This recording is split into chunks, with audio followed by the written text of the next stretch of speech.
Terima kasih masih bersama kami pemirsa di update Pilkada tentunya.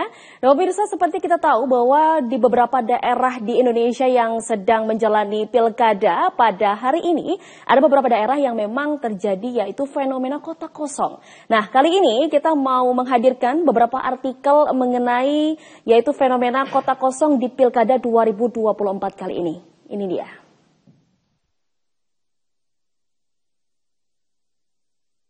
Pemirsa, di sini adalah kota kosong bak hantu, seperti minoritas yang termarginalkan.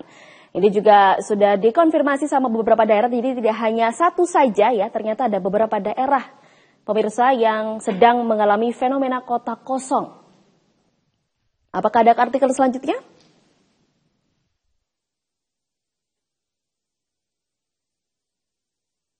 Baik, itu tadi, pemirsa, yaitu fenomena terjadinya kota kosong di Pilkada 2024 kali ini, dan tentu saja kita akan membahas nih bagaimana ancaman, apakah kota kosong ini menjadi ancaman sebuah daerah, dan kita juga sudah kehadiran salah satu narasumber kita yang sangat luar biasa. Beliau adalah Dr. Hanananto Widodo SHMH, begitu ya Pak Hananto ya.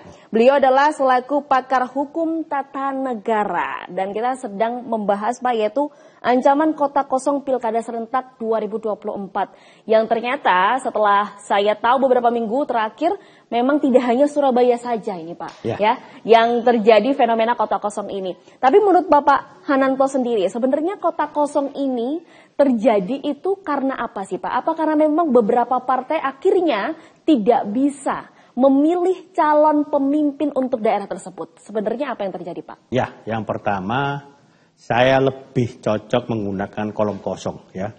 Karena tadi saya sudah nyoblos ya, jadi di sini ada ada calon yang jelas ini kosong ya. Silakan lah.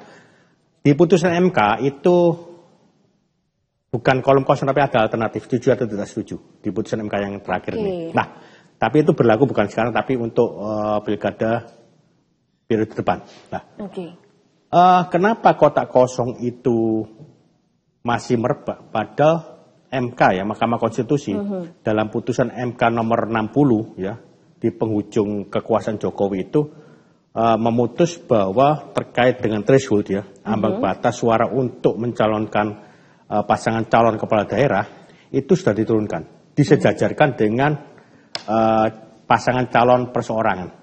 Ya, kalau dulu kan harus 20%, sekarang tergantung dari jumlah penduduk.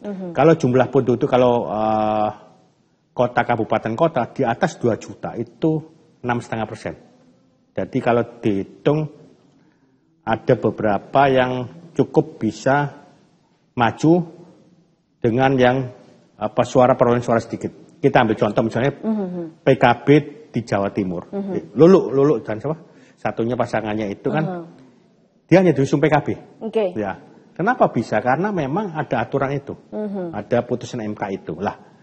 Tapi kenapa akhirnya masih banyak fenomena kota kosong lah.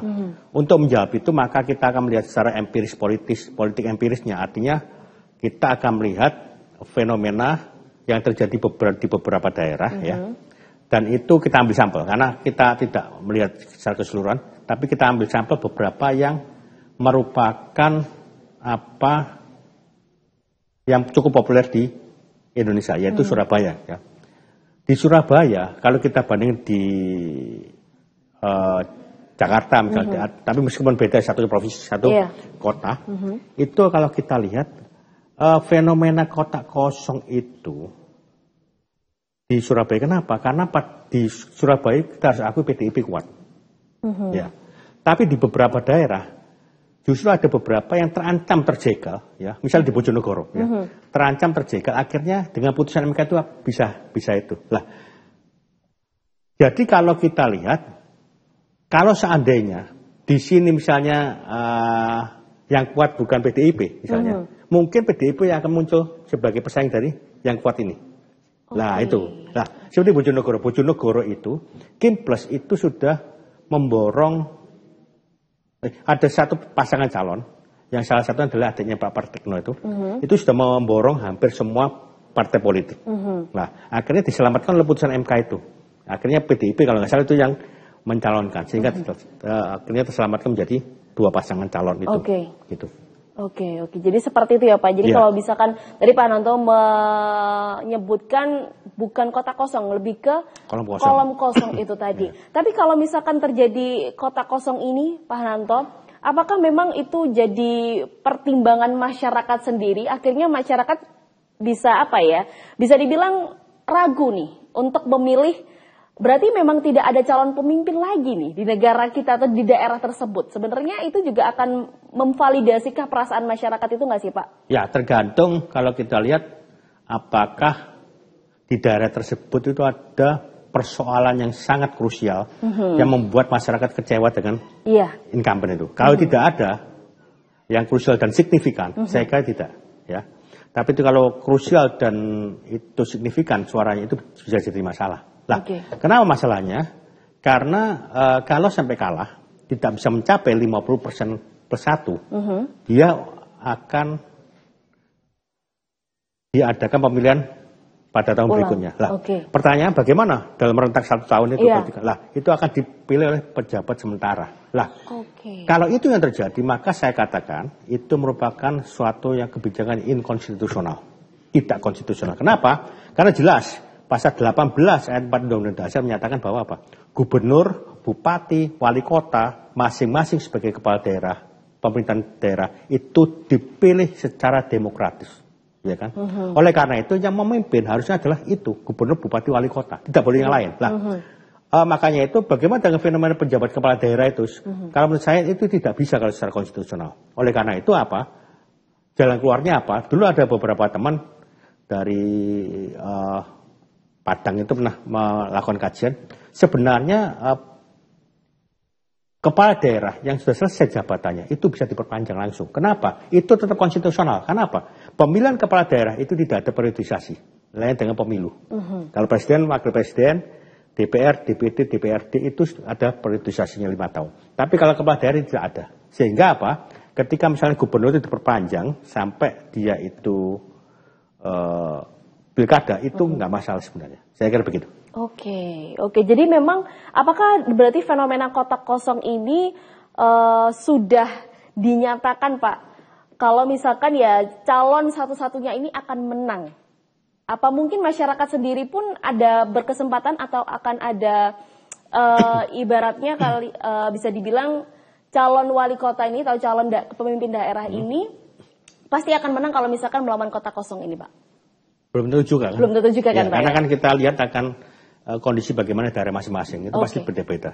Kita masih tahan dulu Pak Hananto, kita masih akan terus membahas pemirsa ya, dengan fenomena kota kosong di Pilkada 2024 ini. Jadi jangan kemana-mana, tetaplah bersama kami, hanya di Update Pilkada.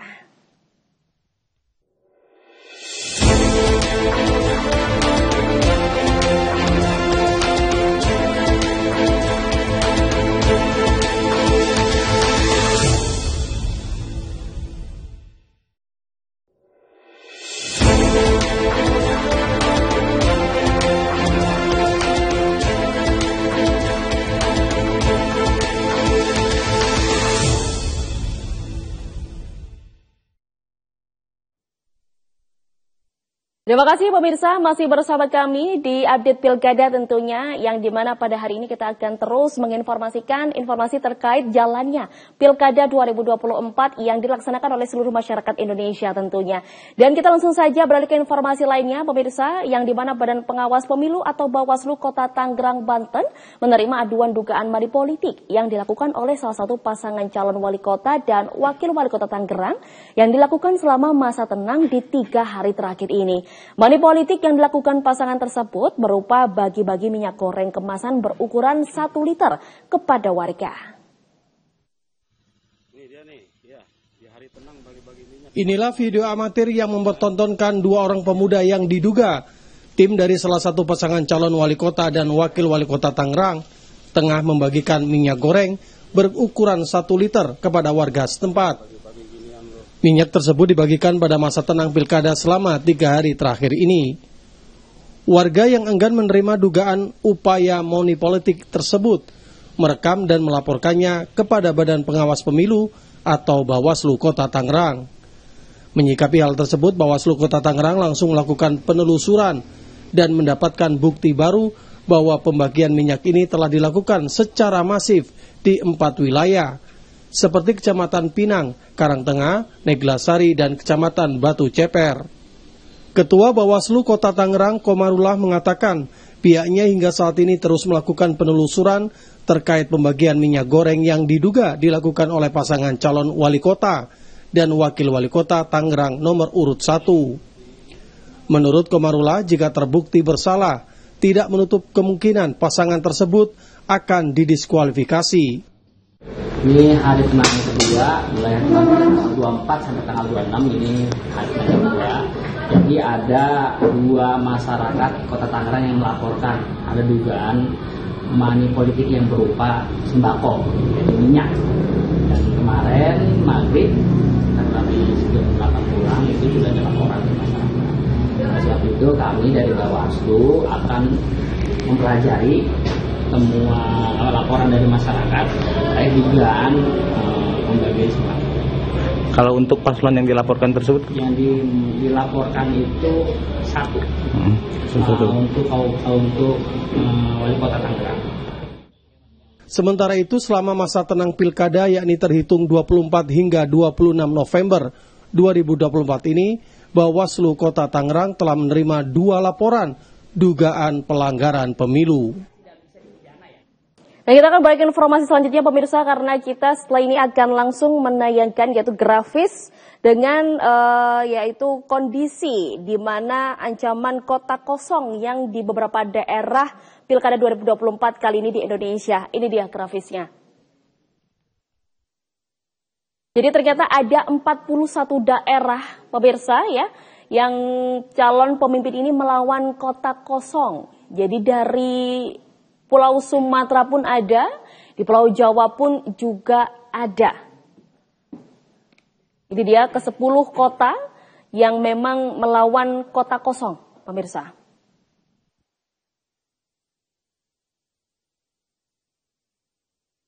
Ini ternyata cukup banyak ya, yang di Pulau Sumatera yang melawan kota kosong ini, pemirsa, dan ini juga ternyata tidak kalah banyak, yaitu di Pulau Jawa, kota-kota, salah satunya memang ada di kota Surabaya, dan yang paling dekat juga ternyata Pasuruan pun juga melawan kota kosong.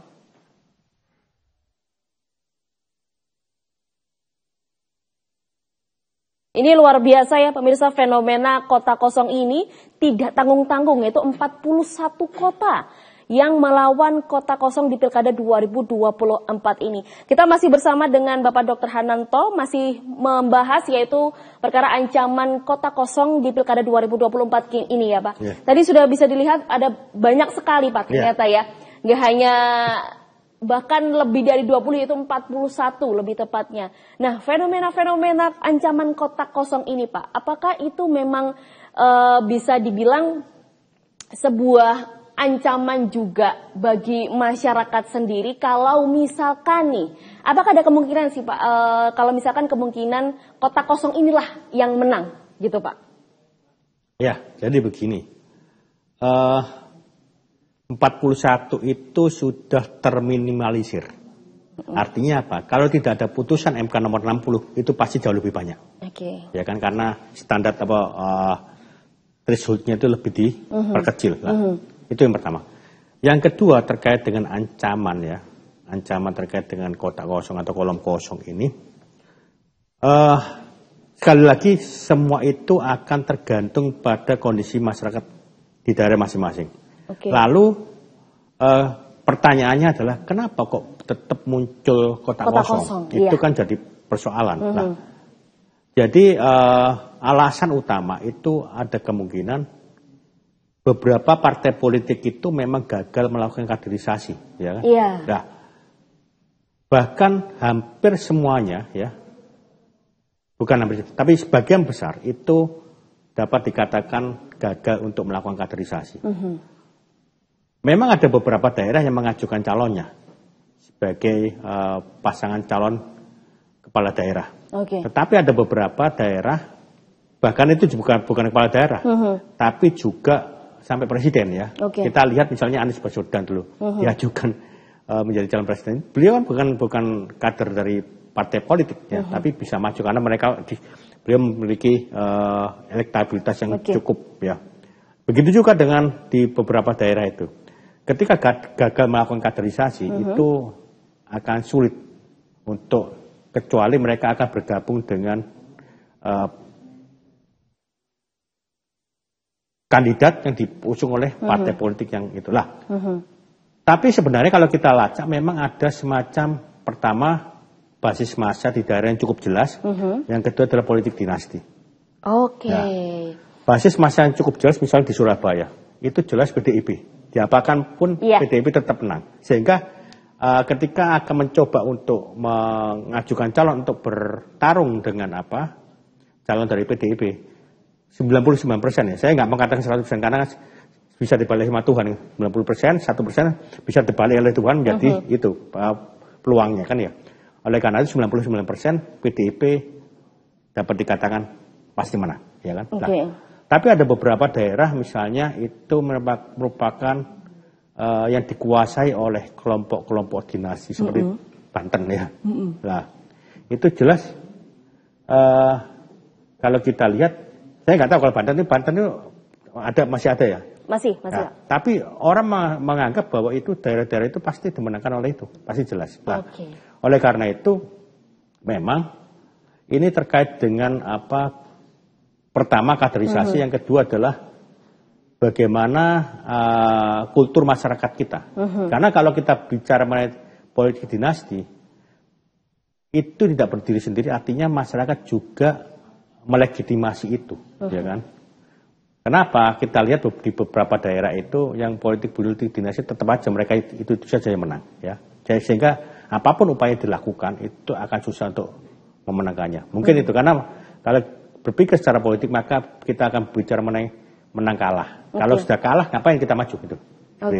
Oke. Tapi apakah juga dari fenomena kota kosong ini Pak itu juga menguntungkan pihak yang memang hanya satu-satunya yang maju dalam Pilkada 2024 kali ini Pak? Karena memang ya beliau tidak ada lawannya dan tidak ada visi misi yang dilawan atau bahkan ibaratnya tidak ada perdebatan yang dilakukan. Tapi kita mungkin tahan dulu ya Pak. Kita akan menjawab itu di segmen selanjutnya dan masih nantinya kita akan membahas terus yaitu fenomena ancaman kota kosong di Pilkada 2024 kali ini pemirsa.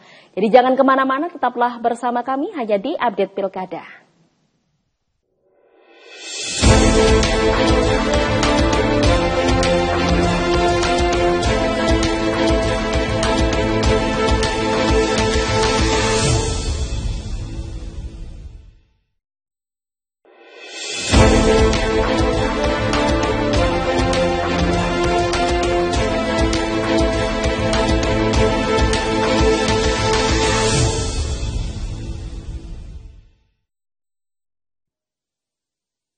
Terima kasih pemirsa masih bersama kami di Update Pilkada tentunya yang dimana hari ini kita seharian ya akan menginformasikan informasi terkait update laporan yaitu Pilkada 2024 yang dilaksanakan oleh seluruh masyarakat Indonesia yang hari ini sedang mencoblos. Baik, dan mungkin kita akan langsung berpindah ke Jakarta yang dimana kita sudah terhubung oleh rekan kami Putra yang sekarang berada di TPS-nya yaitu Bapak Pramono. Baik, kita langsung saja Putra, halo.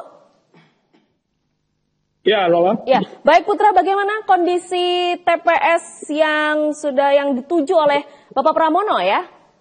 Bagaimana Putra keadaannya sekarang? Ya, Lola, kalau bicara kondisinya saat ini, siang hari ini memang di TPS Pramono Anum sendiri yang berada di Cipete, Jakarta Selatan sendiri, memang di belakang saya ini saat ini terlihat masih ada sejumlah warga yang menyalurkan hak suaranya ke TPS 046 yang berada di Cipete, Jakarta Selatan ini sendiri. Tadi sekitar pukul 7 lebih 15 waktu Indonesia Barat, memang calon gubernur DKI Jakarta Pramono Anung beserta istri dan anaknya sendiri menyalurkan hak suaranya di TPS 046 ini sendiri. Dan usai melakukan pencoblosan di TPS yang berjarak kurang lebih 200 meter dari kediaman rumahnya yang berada di Cipete ini sendiri. Tadi calon gubernur DKI Jakarta nomor urut 3 ini Pramono Anung mengaku mendapat pesan dari Ketua Umum PDI Perjuangan Megawati Soekarno Putri, yang mana sebelum pencoblosan kemarin menyatakan memberikan pesan kepada Pramono Anung yang mengatakan bahwa di pencoblosan di pilkada kali ini Megawati hanya berkata Bismillah kepada Pramono Anung, dan Pramono Anung juga menyampaikan kepada para awak media juga dirinya juga mendapatkan sejumlah pesan-pesan dari Ketua Umum Parpol di luar pendukungnya, yang mana pesan-pesan tersebut menyampaikan untuk pilkada 2024 ini sendiri di DKI Jakarta. Ditanya lebih lanjut mengenai pesan tersebut, apa yang disampaikan dari sejumlah Ketua Umum Parpol kepada dirinya, Pramono enggan memberikan jawaban yang lebih jelas mengenai pesan-pesan yang disampaikan sejumlah Ketua Umum Parpol di luar pendukungnya sendiri. Dan usai pencoblosan tadi sekitar pukul setengah 10 sendiri, Pramono Anung sendiri dan Rano Karno dijadwalkan langsung akan menemui Ketua Umum PDI Perjuangan, Ibu Megawati Soekarno Putri di kediaman Ibu Mega yang berada di Kebagusan. Pertemuan tersebut belum diketahui pertemuan tersebut akan membahas apa. Namun Pramono Anung sendiri tadi menyebut memang dirinya memang dijadwalkan usai pencoblosan akan menemui Ketua Umum Megawati Soekarno Putri sebagai bentuk silaturahmi setelah pencoblosan, dan dirinya akan hadir ke kediaman Ibu Megawati Soekarno Putri bersama calon wakil gubernurnya Rano Karno sendiri. Oke, baik. Terima kasih Putra atas laporannya langsung dari Jakarta, yaitu di TPS-nya Bapak Pramono Anung. Dan kita langsung beralih ke tim kami atau ke redaksi kami, yaitu Faini, yang hari ini juga sudah berada di TPS daerah Jawa Timur. Baik, Faini, bisa dengar suara saya? Halo, Faini? Oke, Faini, mungkin bisa... Ya, Naula. Oke, baik, Faini, ini berada di mana ini, Faini?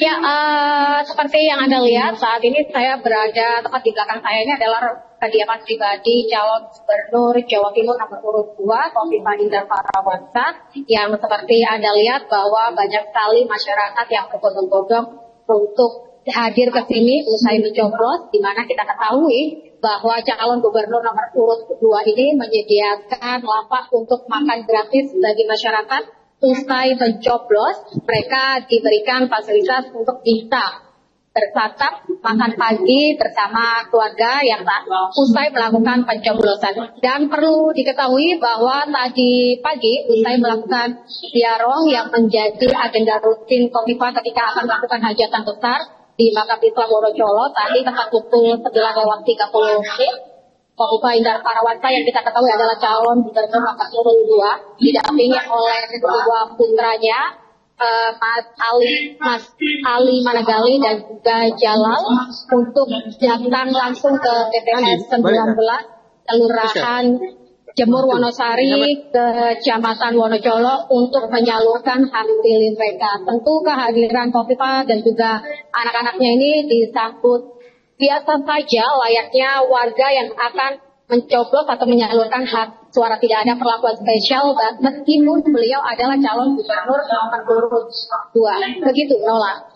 Baik, terima kasih Faini atas laporannya. Kita akan terus menunggu laporan terkini lainnya di TPS-TPS selanjutnya. Selamat bertugas kembali Faini. Kita mungkin akan kembali ke Bapak Hananto, pemirsa, masih terkait dengan ancaman kota kosong ini. Kalau kita bilang ancaman Pak ya, ancaman-ancaman yang mungkin bisa dirasakan masyarakat Indonesia yang sedang mengalami kota kosong ini. Tapi apakah itu menjadi sebuah keuntungan? Bisa dibilang keuntungan bagi paslon yang memang tidak ada lawannya ini Pak sebenarnya? Ya. Kalau keuntungan pasti secara politik ya, karena kalau pasangan calon tunggal berarti hampir semua kekuatan partai politik itu diborong oleh dia. Sehingga ketika dia menjalankan kinerjanya sebagai kepala daerah, baik itu gubernur, bupati, wali kota, dia akan mendapatkan support penuh dari DPRD yang merupakan pendukungnya secara mayoritas. Nah, tetapi kalau kita bicara mengenai keuntungan dari masyarakat atau apa dari yang lain, kita akan melihat kalau keuntungan dari masyarakat itu, kalau masyarakat sudah menentukan pilihan, yaitu sudah merupakan keuntungan masyarakat, kan gitu. Karena masyarakat yang akan menentukan apakah orang ini layak atau tidak menjadi seorang kepala daerah.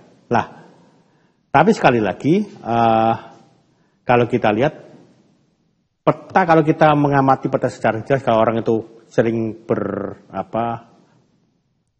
melihat atau berhitung ya, melihat fenomena-fenomena kepala daerah itu di tiap-tiap daerah secara detail, maka akan dapat dilihat apakah ini pasti menang kotak kosong atau apa. Nah, kalaupun yang menang itu adalah kotak kosong atau kolom kosong, itu kenapa alasannya? Karena pernah. Satu kalau nggak salah itu di kota Makassar ya, wali kota itu kalah dengan kolom kosong. Padahal beliau itu adalah didukung oleh Yusuf Kala. Ini menarik sebenarnya. Kenapa bisa berdemikian? Nah, ini yang perlu kita lihat. Ada kemungkinan ada faktor-faktor lain yang dia bisa kalah oleh ini. Tapi kalau kita lihat beberapa kepala daerah di Jawa Timur, kelihatannya mereka mendapat dukungan cukup solid dari masyarakat. Ya, gitu. Oke. Jadi nanti kita akan masih membahas ya Pak ya, apakah memang kota kosong ini berarti kan menjadi sebuah warning nih dengan kualitas demokrasi kita. Apalagi kalau misalkan ada fenomena yang dimana kota kosong ini bisa menang gitu. Nah, nanti kita masih akan terus membahas ya pemirsa. Jadi jangan kemana-mana, masih dengan pembahasan yaitu ancaman kota kosong di Pilkada 2024 kali ini. Tetaplah bersama kami hanya di Update Pilkada.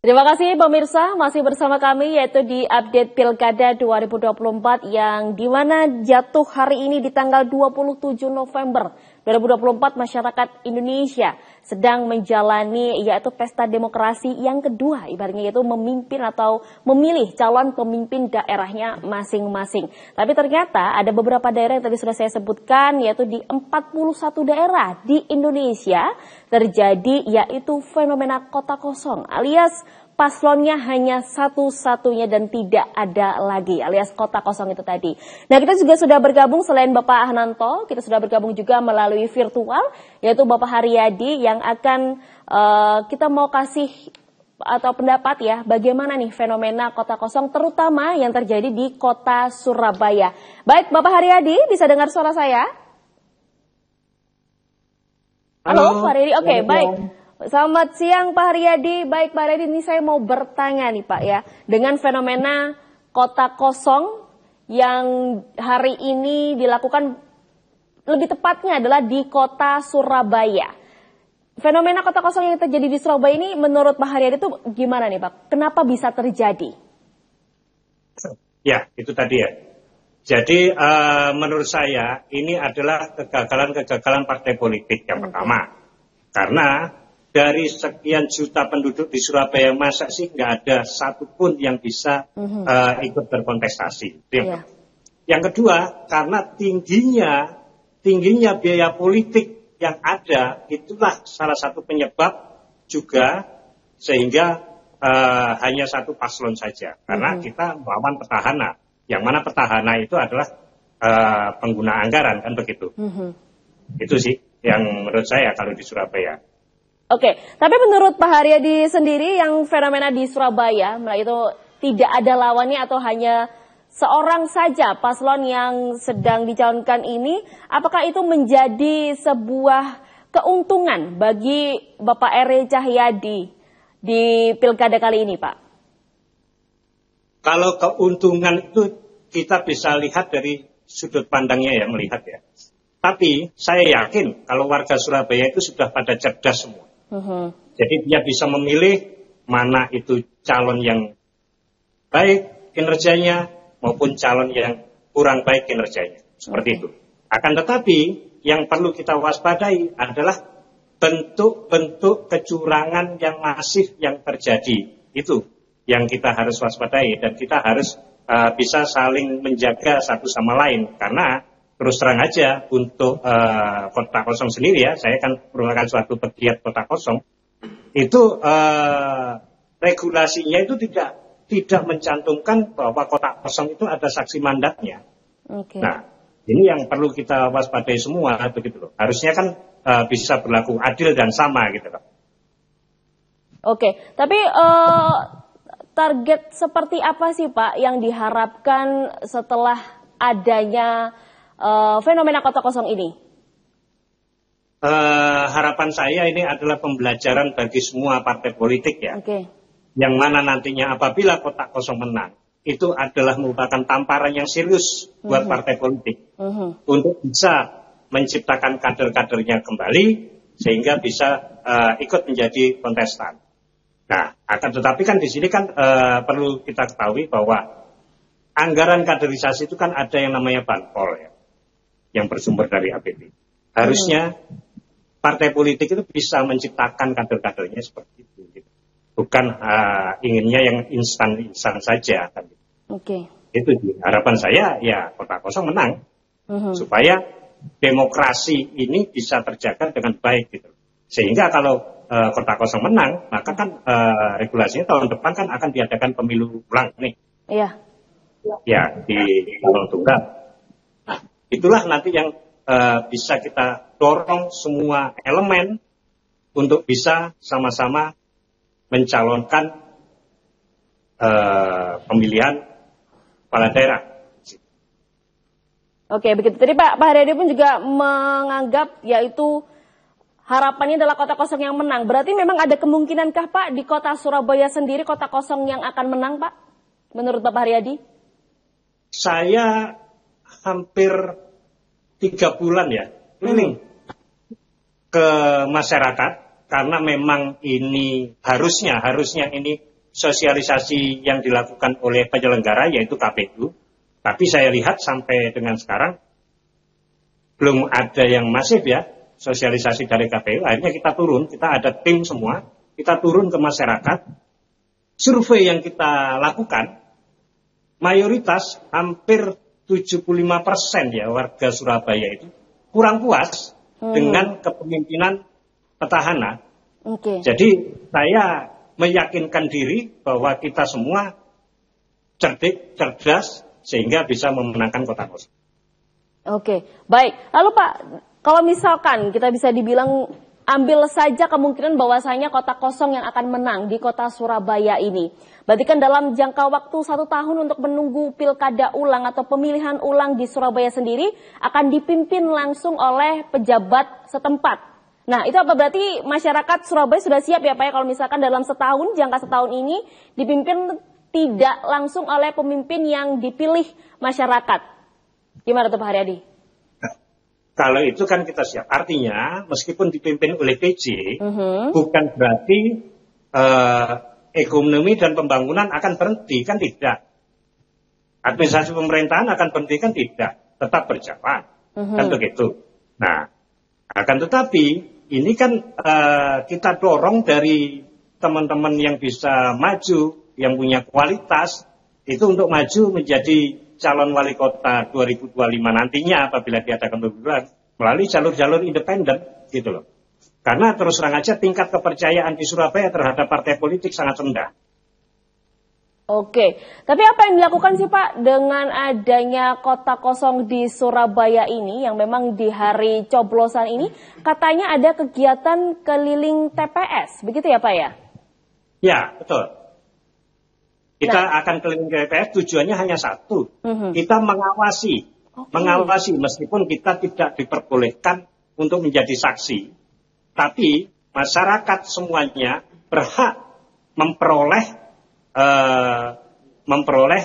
pengetahuan, memperoleh hasil dari suara-suara mereka sendiri gitu loh. Jadi ya ini akhirnya kita mengajak seluruh masyarakat untuk sama-sama ikut mengawasi, sama-sama menghitung, dan apabila ada kecurangan bisa segera melaporkan kepada pengawas TPS.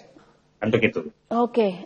Baik, terima kasih Pak Haryadi atas komentarnya terkait dengan yaitu fenomena kota kosong yang terjadi di beberapa daerah, khususnya di Surabaya kali ini.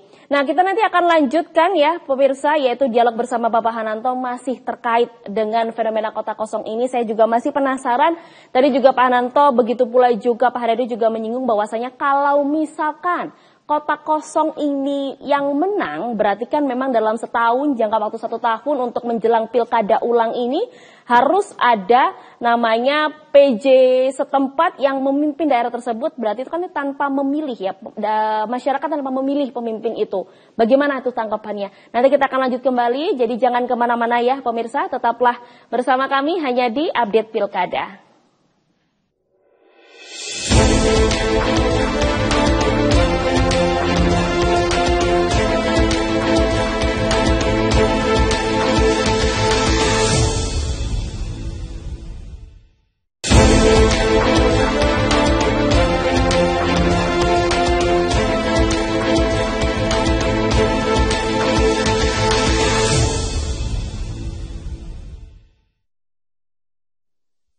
Terima kasih pemirsa, masih bersama kami di Update Pilkada tentunya, yang dimana hari ini kita jatuh 27 November 2024, yaitu masyarakat Indonesia telah menjalani yaitu pesta demokrasi alias pencoblosan untuk calon pemimpin daerahnya masing-masing. Dan kita juga sudah terhubung langsung oleh rekan kami yaitu Eka yang berada di Manado. Baik, Eka, halo. Ya, halo Mbak Nola, selamat siang. Selamat siang, Eka. Bagaimana kondisi di TPS setempat, Eka? Yaitu yang berada di Manado, berarti termasuk di Sulawesi Utara ya, Eka ya? Iya Mbak Nola. Bagaimana, Eka? Baik dapat kami laporkan situasi hari pemungutan suara di Provinsi Sulawesi Utara, khususnya di Kota Manado terpantau berjalan aman dan damai. Saat ini saya berada di TPS 12 Lapas Kelas 2A Manado, di Kelurahan Tuminting, Kota Manado. Dari data yang kami dapat, sebanyak 455 napi yang berada di lapas akan dan telah melakukan pemungutan suara, yang diharapkan dapat berlancar aman dan lancar hingga proses perhitungan suara nanti. Perlu diketahui juga, Provinsi Sulawesi Utara masuk dalam provinsi yang indeks kerawanan pemilunya termasuk paling tinggi di Indonesia. Namun, dari aparat kepolisian dan TNI saat ini rutin melakukan patroli di setiap wilayah untuk memastikan proses pemungutan perhitungan hingga rekapitulasi nanti berjalan aman. Berikut kutipan mungkin wawancara kami bersama Kapolresta Manado, Kombes Pol Julianto Sirait.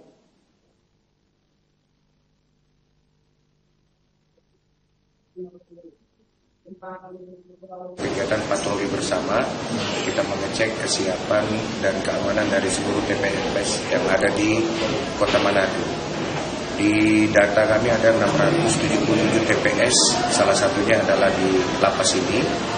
Makanya kita berharap agar pemilihan dapat berjalan dengan aman dan kondusif, kemudian partisipasi pemilih juga bisa naik.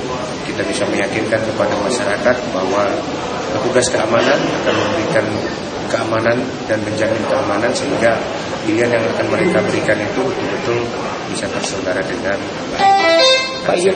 Pak, ini Pak, dari jumlah TPS Pak ada berapa personil dan sejauh ini aman-aman saja Pak ya? Kita 2/3 personil Polresta Manado kita sudah turunkan, ditambah lagi ada sekitar 150 penambahan personil dari Polda Sulawesi Utara, dan semuanya kita sebar di seluruh wilayah Kota Manado dengan harapan terselenggaranya keamanan dan ketertiban selama pemilihan dan penghitungan suara yang akan dilaksanakan pada pagi sampai dengan malam hari. Hingga saat ini sejauh ini aman-aman Pak. Mungkin kesan-kesannya aman-aman saja. Kesan-kesannya dengan pilkada ini Pak, di tahun 2024 ini. Jangan golput, pilih sesuai dengan hati nuraninya, sehingga kita bisa memilih gubernur ataupun wakil gubernur, wali kota dan wakil wali kota sesuai dengan harapan yang kita inginkan. Terima kasih banyak.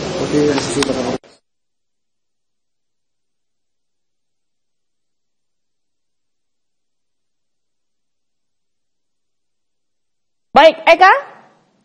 Ya. Oke, baik Eka. Lalu apakah ada pengawasan khusus nih di lapas setempat terkait dengan jalannya pilkada ini, Eka?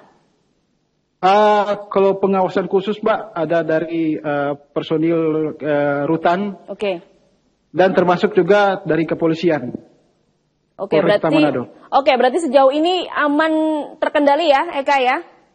Iya, sejauh ini proses pemungutan suara yang akan berakhir pada jam 1 waktu Indonesia Tengah nanti sejauh ini berjalan dengan aman.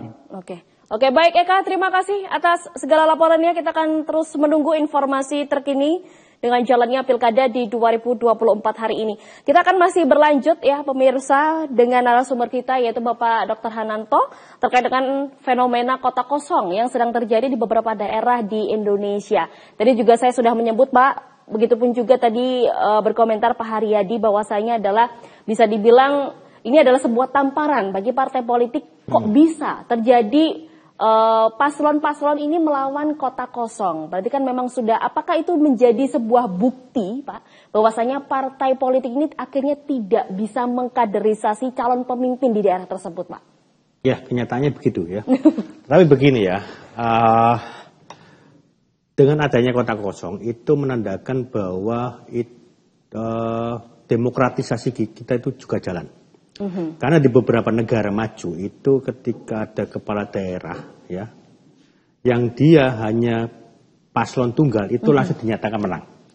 Tapi kita tidak mungkin karena pasal 18 dan 4 Undang-Undang Dasar kita itu menyatakan bahwa gubernur, bupati, wali kota masing-masing sebagai kepala pemerintahan daerah dipilih secara demokratis. Berarti apapun meskipun tidak ada lawannya maka harus dicarikan yaitu berupa kolom kosong tadi. Ya, sehingga akan terlihat siapa yang akan memiliki legitimasi itu. Kalau ternyata kolom kosongnya menang maka otomatis nanti secara regulasi itu aturannya akan dipimpin oleh pejabat sementara ya, yang akan memimpin daerah itu sampai 1 tahun ke depan itu. Sampai terjadinya pencoblosan atau pemilihan ulang begitu ya Pak ya?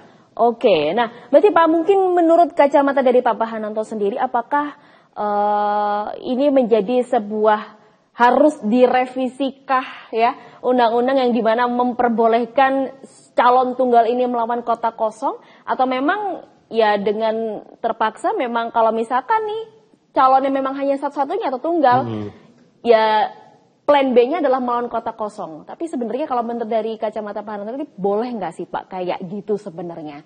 Jadi begini, kalau kita bandingkan dengan Pilpres ya, di Pilpres itu jelas wajib ada 2. Dan sampai ada yang partai politik yang sudah memenuhi threshold tidak mencalonkan maka dia bisa kena pidana. Nah, di sini kita tidak ada. Maka dari itu sebenarnya kolom kosong itu merupakan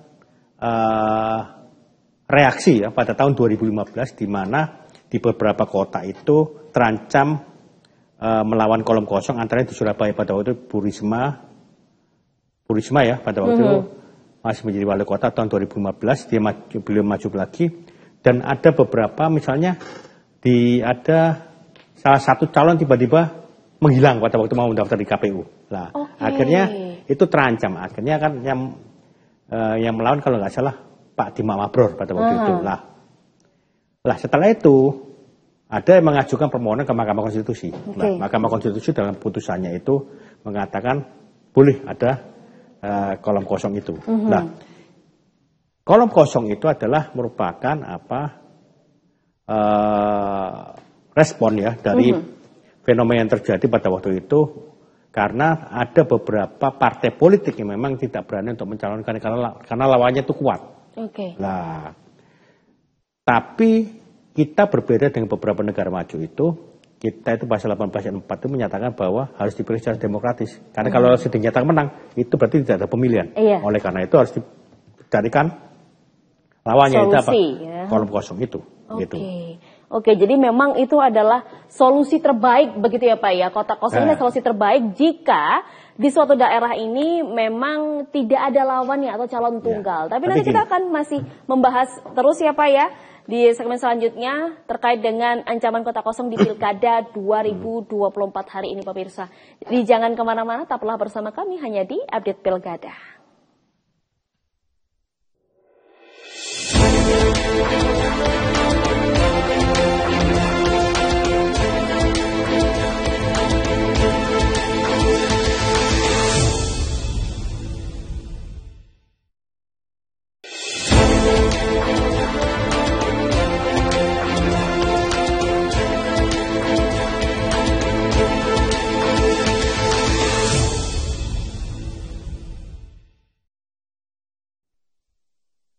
Terima kasih pemirsa, masih bersama kami di Update Pilkada, tentunya di mana hari ini kita sedang menjalani pesta demokrasi alias pencoblosan untuk seluruh masyarakat Indonesia memilih calon pemimpin daerahnya masing-masing.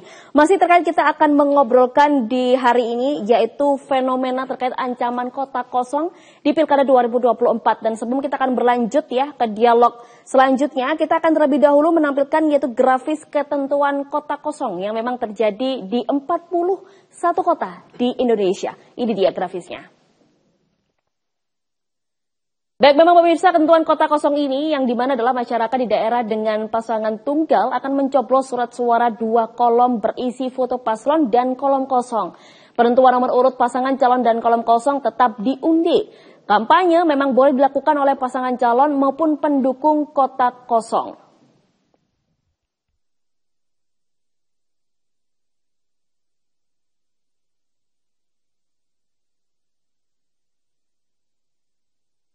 Jadi memang itu tadi ya, pemirsa, bahwasanya ada 3 dan ini 3 di mana pasangan calon yang memang mendapatkan suara sah lebih dari 50% memang dianggap menang.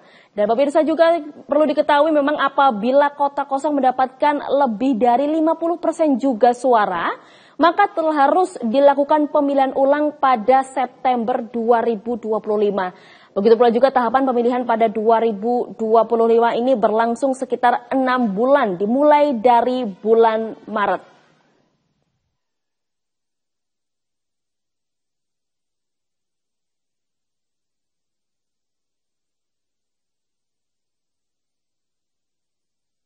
Itu tadi pemirsa, yaitu di mana ketentuan kotak kosong yang memang terjadi di masyarakat Indonesia, yaitu yang terjadi di 41 daerah yang memang mengalami ancaman atau fenomena kotak kosong ini. Kita masih kembali kepada Bapak Hananto, mungkin pertanyaan terakhir Bapak Hananto terkait dengan fenomena kotak kosong ini Pak Hananto.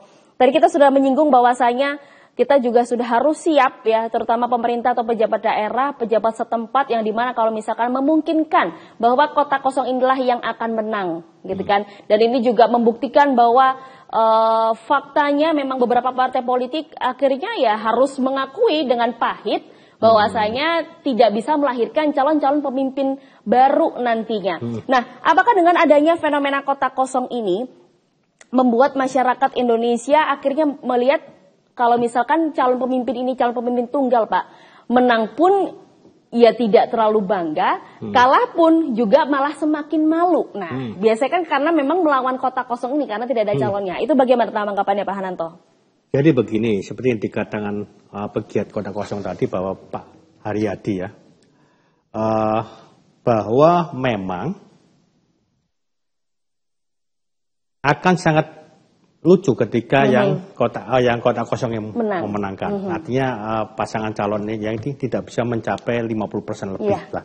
Tetapi ya harus ada yang kita tekankan di sini bahwa bagaimanapun pasangan calon yang ada itu tetap diuntungkan. Seperti yang dikatakan Pak Haryadi tadi bahwa tidak akan ada saksi ya ketika ada kecurangan dan sebagainya. Tetapi ya ketika kotak kosong yang kalah. Kotak kosong tidak akan bisa mengajukan permohonan ke Mahkamah Konstitusi. Ya, benar. Tapi kalau paslon dikalah, itu masih bisa mengajukan MK. Karena apa? Para pihak kan. Artinya bisa kemungkinan KPU bermasalah di sini. Apalagi nanti kalau ada kesalahan menghitung atau kecurangan-kecurangan dilakukan oleh penyelenggara pemilu. Jadi begitu. Oke, baik. Luar biasa, ini juga menjadi sebuah pembuka pikiran kita bahwasanya memang kota kosong ini adalah pilihan terakhir dan terbaik jika memang dalam suatu daerah masih belum ada calon lainnya untuk mencalonkan sebagai calon pemimpin di daerah tersebut, atau bisa dibilang adalah calon tunggal di daerah tersebut. Kita pasti semuanya kan selalu berharap ya Pak Nanto, meskipun memang daerah saya pun juga melawan kota kosong yaitu di Surabaya, cuman kita berharap selalu kalau masyarakat Surabaya bisalah berpikir kritis bagaimana cara memilih dengan pemilihan yang tepat di calon pemimpin daerah nanti. Sekali lagi terima kasih Bapak Hananto atas waktunya yang sudah memberikan ilmu kepada kita semua di sini, apalagi terkait dengan ancaman fenomena kota kosong yang terjadi di 41 daerah di Indonesia. Dan mungkin sebelum kita akan mengakhiri perjumpaan kita pada siang hari ini, kita langsung saja berkomunikasi yaitu dengan rekan kami berada di Ngawi, yaitu Asep. Baik, Asep. Halo. Oke, Asep. Pemirsa Jawa Post TV. Ya, Asep, bagaimana kondisi di sana, Asep, terkait dengan pilkada pada hari ini, Asep? Ya, pemirsa Jawa Post TV bisa kami sampaikan bahwa di Ngawi sendiri saat ini telah terselenggara coblosan dengan paslon tunggal, yakni Bupati Ngawi Oni Anwar Harsono dengan wakilnya Rianto Jatmiko. Untuk Bupati Ngawi sendiri, paslon Bupati Ngawi Oni Anwar Harsono tadi mencoblos sekitar pukul 9:30 bersama keluarga berjalan kaki dengan ke TPS 03 Kelurahan Margomulyo Kecamatan Ngawi, didampingi oleh istri, anak dan kedua orang tua. Berdasarkan pemantauan di TPS 03 Kelurahan Margomulyo sendiri terpantau ramai, antusias masyarakat cukup tinggi walaupun paslonnya hanya tunggal. Dan di desa-desa juga banyak inovasi untuk meningkatkan partisipasi masyarakat dengan cara doorpress seperti undian kambing dan lain-lain. Mungkin itu pantauan di lapangan. Oke, baik. Terima kasih Asep atas laporannya dan selamat bertugas kembali. Kita akan terus menunggu ya terkait dengan informasi yang berada di daerah Ngawi. Kita mungkin berpindah ke menyeberang yaitu di Pulau Bali bersama dengan Bayu. Baik, Bayu. Ya, terima kasih rekan Nora dan pemirsa Jawa Post TV. Bisa saya laporkan saat ini saya sedang berada di TPS 12 Pemecutan, di mana ini merupakan TPS tempat memilihnya salah satu paslon, yaitu Made Mulyawan Arya atau yang akrab disapa Ade Gajah. Ini letaknya di Denpasar Barat, Pemecutan Klot. Ya, untuk saat ini situasi sudah menunjukkan pukul 12.25 WITA, di mana pemilih begitu sudah melakukan proses pencoblosan, dan saat ini para petugas KPPS sudah melakukan persiapan untuk menuju rekap ataupun penghitungan suara, dan saat ini mereka sedang melakukan istirahat ataupun jam makan siang. Terpantau sudah tidak ada lagi yang melakukan pendaftaran atau mau mencoblos seperti itu rekan Nola. Dan sempat terpantau tadi kedua paslon ini, paslon nomor 1 Made Mulyawan Arya dan wakilnya itu sama-sama memilih di Kota Denpasar, di mana kantong suara mereka juga salah satu yang terbesar di wilayah Denpasar ini. Seperti itu. Oke, baik. Terima kasih Bayu atas laporannya. Kita akan terus menunggu laporan terkait di daerah Bali ya Bayu ya nanti di program selanjutnya. Begitu pula juga pemirsa, telah 1,5 jam saya menemani Anda di update pilkada kali ini. Dan di hari ini, di tanggal 27 November, kita akan terus menginformasikan informasi terkait jalannya pilkada 2024 yang sedang dilaksanakan oleh seluruh masyarakat Indonesia. Saya Nala Haryadi beserta kru yang bertugas pamit undur diri.